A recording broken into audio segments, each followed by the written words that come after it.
संवाद। इस कार्यक्रम के प्रायोजक हैं टाटा स्टील फाउंडेशन। धरती का हूँ मैं, धरती के हो तुम, मेहमान है धरती के हम, मेहमान है धरती के हम, मेहमान है धरती के हम। कार्यक्रम संवाद का एक और नया एपिसोड लेकर आ गई हूँ मैं रोशनी। स्वागत है आप सभी श्रोताओं का कार्यक्रम में। आज हम आपको मिलवाने वाले हैं पिछले 2 दशकों से जनजातीय फिल्म निर्माण के क्षेत्र में कार्यरत निरंजन कुमार कुजूर जी से। मैं लोहरदगा से हूँ। झारखंड में एक जिला है लोहरदगा। तो और मैं पेशे से फिल्म मेकर हूँ और पिछले 20 साल से इस क्षेत्र में कार्यरत हूँ। हम क्या हैं, हम कैसे हैं और हम कैसे दिखाई दे रहे हैं, उसको क्लोजली ऑब्जर्व करके उस पर चर्चा करना, ये मैं काफ़ी लंबे समय से कर रहा हूँ। और इसमें टाटा ने भी संवाद एक बहुत इम्पोर्टेंट प्लेटफॉर्म है जो कि मुझे हर साल नए नए बच्चों के साथ उनको ग्रूम करने का मौका देता है कि इट इज़ सिनेमा और या जो भी आर्ट फॉर्म है वो सिर्फ क्राफ्ट नहीं होता। आपका एक वर्ल्ड व्यू, आपका व्यू पॉइंट क्या है, आप अपने आप को कैसे देख रहे हैं या आप दूसरे को कैसे देख रहे हैं, वो शेप करने में बहुत ज़्यादा मदद करता है ये प्लेटफॉर्म। कभी कभी आपको गवर्नमेंट के प्लेटफॉर्म्स में भी ये सब देखने को मिलेगा। अभी तो मैं ट्रैवल करके बहुत जगह पे जाकर के ये सब बातें करता हूँ, ऑनलाइन क्लासेस लेता हूँ या ऑनलाइन वेबिनार्स लेता हूँ। पर इसकी शुरुआत कहीं ना कहीं संवाद के साथ ही हुई है। और जब पहली बार मैं आया था तो ये सब सवाल आते थे और उससे पहले बस एक कैरावान का एक मैगजीन में मैंने कुछ इस बारे में बात की थी। तो उसके बाद फिर उस पर चित्रण पर विस्तार से मैंने संवाद के एसकेएस में ही इस पर बात चर्चा की है। और मतलब ये बहुत अच्छा महत्वपूर्ण भी है क्योंकि हमारे जो बच्चे हैं वो म्यूजिक वीडियोस, क्योंकि वो ही एक बहुत अभी तक फिल्म मेकिंग या ऑडियो विजुअल मीडियम में आप देखिए तो सबसे सशक्त रूप से आर्थिक मदद म्यूजिक वीडियोस ही दे रहा है। तो उसको छोड़ना भी बहुत मुश्किल है, डिफिकल्ट है, क्योंकि फिल्म मेकिंग, शॉर्ट फिल्म्स वगैरह वो एक ऑल्टरनेटिव नहीं दे पा रही हैं जो म्यूजिक वीडियोस देती हैं। तो उनको, लेकिन म्यूजिक वीडियोस का कुछ कुछ रिक्वायरमेंट होता है, रोमांस होता है, बहुत ही एक थोड़ा बॉलीवुडिश चीजें होती हैं। तो उससे अलग हट करके कि एक जीवन को आप कैसे दिखाएं, एक जीवन को कैसे देखें, या आप कौन हैं, आपको आप हर आदिवासी में वो जो एक हीरो का जो कैरेक्टर होता है वो बहुत बेसिक लेवल पे हर ट्राइबल सोसाइटी में इनग्रेन्ड है। उस चीज को बताना कि कैसे बेसिक चीज है कि a person, when that person keeps others above himself और हरसेल्फ, वही हीरो होता है। तो वो तो ट्राइबल सोसाइटी में बहुत ज्यादा कूट कूट के भरा हुआ है। तो वो सारी क्वालिटीज को, मतलब मैं अलग से कुछ नहीं बता रहा, बस उसको समझाना कि ये आपके अंदर ही है, आपके चारों तरफ के लोग ही हीरोज हैं। ऐसा कोई अलग से ऐसे एंट्री मारेगा और वो वैसा करने वाली की जरूरत नहीं है। तो अगल बगल से ही, आसपास के लाइफ से स्टोरीज उठाएं और उस पर करें चित्रण। मतलब कैरेक्टर्स भी आप अगल बगल के, अपने घर के, और स्पेशली वुमेन का जो पोर्ट्रेयल है, मतलब अगर आप सिर्फ आदिवासी करेंगे और आप अपनी वुमेन का पोर्ट्रेयल ढंग से नहीं करेंगे तो कोई मतलब नहीं है किसी भी प्रकार का एम्पावरमेंट का। तो ये सब बातें बताने की कोशिश होती है इस केस में। तो मेरी कुछ है छोटी छोटी फिल्में हैं, मैंने बहुत बड़ी बड़ी फिल्में नहीं बनाई हैं, बट ट्राइबल आदिवासी हस्तक्षेप के रूप में उसको उनको माना जा रहा है और समझा जाता है। उनके बारे में पढ़ाई भी होती है। और पहली फिल्म है जिसका नाम पहाड़ा है। ये मेरे मेमोरीज पे है बेस्ड फिल्म है, जिसमें मेरे पिताजी स्कूल टीचर थे, तो उनकी पोस्टिंग बहुत रिमोट एरियाज में होती थी और नक्सलिज्म बहुत स्ट्रांगली, मतलब स्ट्रांग प्रेजेंस था उनके क्षेत्रों में। और फिर इम्पैक्ट हुआ था एजुकेशन बच्चों का जो भी।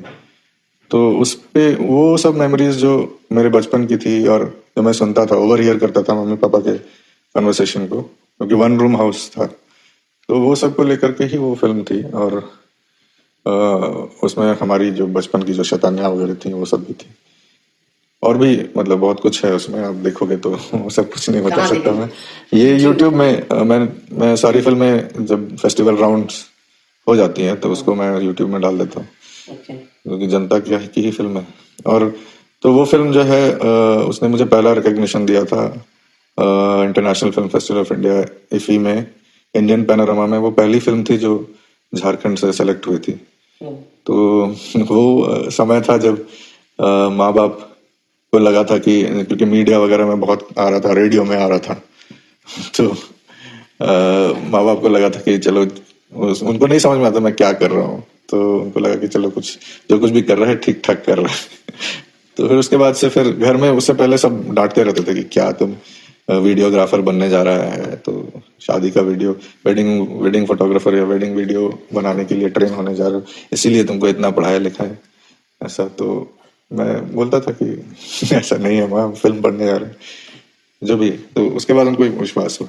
फिर ये एक इम्पॉर्टेंट फिल्म है एड़पा काना, जिसको लेकर के बहुत बात होती है, गोइंग होम उनका इंग्लिश टाइटल है। मैं उस टाइम के मैं क्या सोच रहा था वो मैं बताता हूँ। जितनी फिल्में बन रही थी वो, मैं उसमें एक चीज कॉमन थी कि मैं बाहर की तरफ देख रहा था कि किस हमारे ऊपर अट्रॉसिटी हो रही है, हमारे ऊपर अत्याचार हो रहा है, वही चीज रहता था सेंटर में, मतलब कॉमन था। पर इस बार मैंने सोचा था कि हमें अपने अंदर की इंटरनल जो क्राइसिस है उसको लेकर के मैं बनाऊंगा। तो फिर और मतलब आसपास जो घर के आसपास अड़ोस पड़ोस में भी जो चीजें होती हैं उसको भी मैं ऑब्जर्व करता था। तो ऐसे ही ये स्टोरी है। एक सरना लड़का है और ईसाई लड़की है, उनके बीच में वो लोग डिसाइड करते हैं कि वो शादी करेंगे। और वही मतलब वो कैसे फैमिली से डील करते हैं, कैसे वो लड़का अपनी गर्लफ्रेंड से डील करता है, इसी पर ही एक शॉर्ट फिल्म है।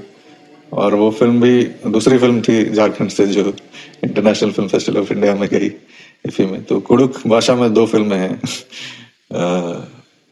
जो वहाँ गई। और वही फिल्म उसी को फिर नेशनल अवार्ड भी मिला ऑडियोग्राफी के लिए, बेस्ट ऑडियोग्राफी 61वें संस्करण में। तो और उसके बाद फिर मैंने एक छोटी सी म्यूजिक वीडियो बनाई थी दिव्य दुर्गा, जिसको लेकर के भी काफी चर्चा हुई थी, क्योंकि पहली बार मैंने एक वुमेन पर्सपेक्टिव को लेने की कोशिश की थी।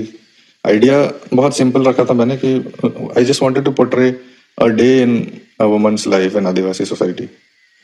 तो वो सुबह से लेकर के वो जो काम कर रही है, बच्चों को तैयार, मतलब पानी भर के लाना, फिर बच्चों को तैयार करना, फिर वो स्कूल भेज रही हैं, फिर घर की लिपाई कर रही हैं, ये सब जो भी काम है, जंगल से लकड़ी काटना है, खेत में भी काम करना है सब। और उसका आइडिया एक मतलब मैंने वो अपनी माँ को ही सोच करके बनाई थी, क्योंकि मैंने कभी नहीं सोचा था कि मैं बहुत लंबे समय तक मुझे लगता था कि माँ बीमार नहीं पड़ती है, क्योंकि रोज हमेशा काम करती थी। तो पर बाद में पता चला कि वो पढ़ती थी लेकिन वो बताती नहीं थी या कभी एहसास नहीं होने देती थी। तो घर में हमारे कैरेक्टर भी है, वो उसको मैंने बीमार होते हुए दिखाया है, और वो थकती भी है वैसे दिखाया है, जो कि हम लोग रियल लाइफ में नहीं नोटिस करते हैं। और उसमें जो गीत है वो संथाल दसई गीत है संथाली। उसमें एक मोमेंट, एक टाइम इन हिस्ट्री है जिसमें 2 लड़कियां हैं, दिबी और दुर्गा, जिनका किडनैप हो गया है, वो नहीं है। तो उनको ढूंढते हुए आइनम और काजल 2 और लड़कियां बाहर निकली हैं, और वो चारों वापस नहीं आई। और ये आर्य अनार्य के टाइम का स्टोरी। तो वो चारों वापस नहीं आई हैं, तो उनके रिटर्न को एक्सपेक्ट करते हुए समाज, मेन गाते हैं लेकिन इस फिल्म में मैंने महिला की वॉइस ये की है।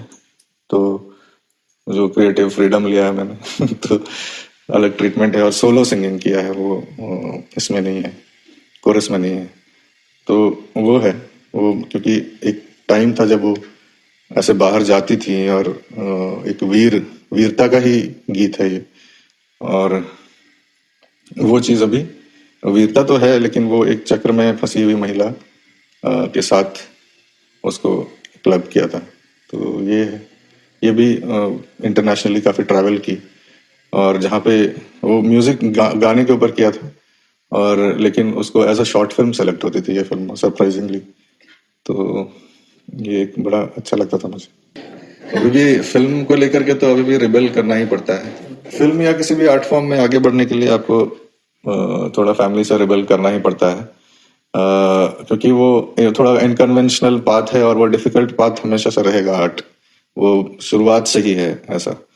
तो माँ बाप तो आपको आपके लिए सुरक्षित फ्यूचर चाहते हैं, तो वो आपको जॉब के लिए बोलेंगे या आपको प्रॉपर कुछ ऐसा जो क्या बोल सकते हैं, जो घर में इनकम आए, अच्छी इनकम आए, आपकी शादी हो पाए, आपकी वैसा सा ही चाहते हैं और आपकी भलाई के लिए चाहते हैं। लेकिन जिनके अंदर वो चाहत रहती है वो करते हैं और कन्विंस करते हैं फैमिलीज को और अपने जिम्मेदारी लेकर के ही आते हैं। मुझे ऐसा लगता है कि सिर्फ ऐसे विम्सिकल होकर के नहीं आते हैं और उनको पता होता है कि वो जो करने जा रहे हैं उसका जीवन कैसा होगा।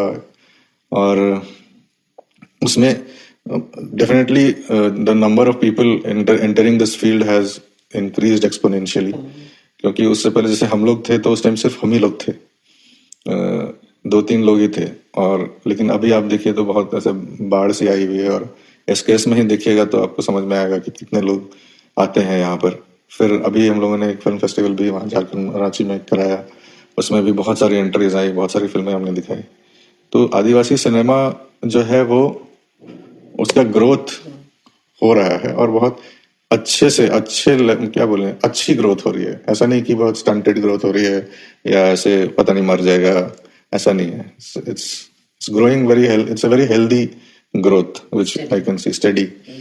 और उसमें ये जो जिसके बारे में हम बात कर रहे थे कि वर्ल्ड व्यू होना, नजरिए का होना, वो आपको सबकी फिल्मों में आप देखेंगे कि एक मैच्योरिटी के साथ फिल्में बना रहे हैं। उसके साथ साथ आप क्राफ्ट पे भी ध्यान देते हैं। हम क्राफ्ट पे भी बहुत जोर देते हैं कि अगर आप क्या कहना है ये समझ गए और उसको ढंग से नहीं बोल पाए तो फिर आपकी बात कोई नहीं सुनेगा, तो वो भी जानना जरूरी है।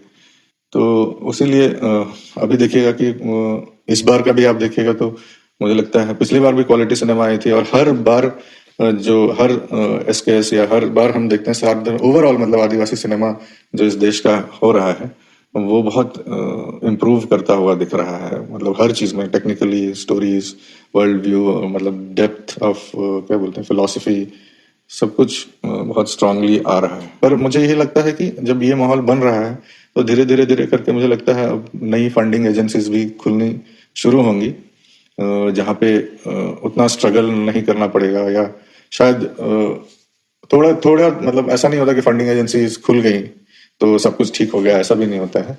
बट एक वेन्यू तो हो जहाँ पे आप आदिवासी सिनेमा के लिए ही डेडिकेटेड कुछ काम, तो ये सब धीरे धीरे ही होता है।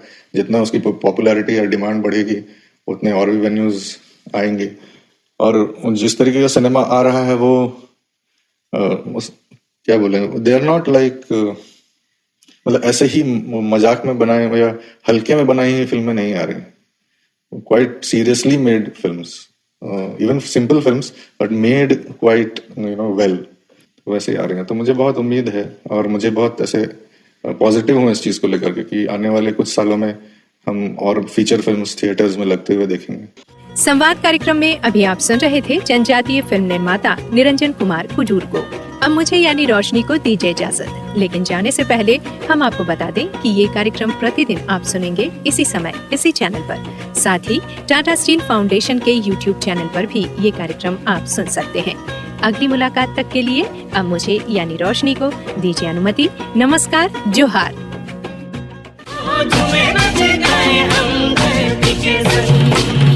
संवाद इस कार्यक्रम के प्रायोजक थे टाटा स्टील फाउंडेशन।